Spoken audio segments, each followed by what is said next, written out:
ନମସ୍କାର, ଜୟ ଜଗନ୍ନାଥ। ଦେଖନ୍ତୁ, ଆପଣମାନଙ୍କର ଯେଉଁ ସୁଭଦ୍ରା ଯୋଜନାରେ ପଇସା ଆସିନଥିଲା ଯେଉଁମାନଙ୍କର, ସେଇମାନଙ୍କର ଦେଖି ନିଅନ୍ତୁ କ୍ଲିଅର୍ ଭାବରେ। ଆପଣଙ୍କର 22 ତାରିଖର ଯେତେବେଳେ ମୁଖ୍ୟମନ୍ତ୍ରୀ ଆପଣଙ୍କର ପଇସା ସମସ୍ତ ଆକାଉଣ୍ଟକୁ ଛାଡ଼ିଥିଲେ, ତ କିଛି ଲୋକଙ୍କ ଆକାଉଣ୍ଟକୁ ଯାଇଛି ଆଉ କିଛି ଲୋକଙ୍କ ଆକାଉଣ୍ଟକୁ ଯାଇନାହିଁ। ଦେଖନ୍ତୁ, ଆମେ ଅଫିସିଆଲି ସୁଭଦ୍ରା ସାଇଟ୍ରେ ଅଛୁ। ଦେଖିବା, ସୁଭଦ୍ରା ସାଇଟ୍ରେ ଜଣଙ୍କ କ୍ୟାଣ୍ଡିଡେଟ୍ଙ୍କ ଏକ ଆଇଡି ଲଗ୍ଇନ୍ କରିକି ତାଙ୍କର ବି ସେମ୍ ପ୍ରୋବ୍ଲେମ୍ ଯେ ପଇସା ଆସିନାହିଁ। ବହୁତ ସାରା ମେସେଜ୍ ଆସୁଛି କି ଯେ ପଇସା କ'ଣ ପାଇଁ ଆସିନି ସଲ୍ୟୁସନ୍। ତ ଦେଖନ୍ତୁ, ମୁଁ ଆପଣଙ୍କୁ ଦେଖାଇ ଦେଉଛି।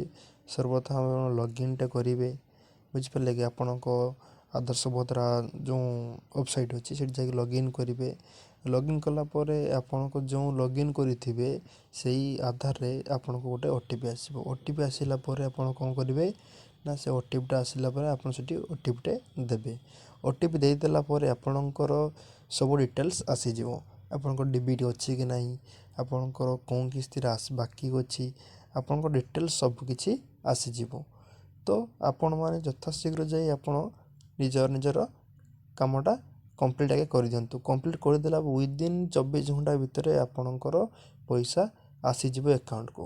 କାହିଁକିନା DBT ମାଧ୍ୟମରେ ପ୍ରଥମ ମୁଁ ଗୋଟେ ଭିଡ଼ିଓ କରିଥିଲି ଯେ DBT ଯାହାର ନାହିଁ ସେଇ ମହିଳାମାନେ ଯାଇକି DBT ଆଗେ ନିଶ୍ଚିତ କରନ୍ତୁ। DBTଟା ସର୍ବପ୍ରଥମ ଦରକାର। ତ ଚ୍ୟାନେଲ୍ ସର୍ବପ୍ରଥମ ସବସ୍କ୍ରାଇବ୍ଟେ କରିନେବେ। ଥ୍ୟାଙ୍କ ୟୁ, ଜୟ ଜଗନ୍ନାଥ।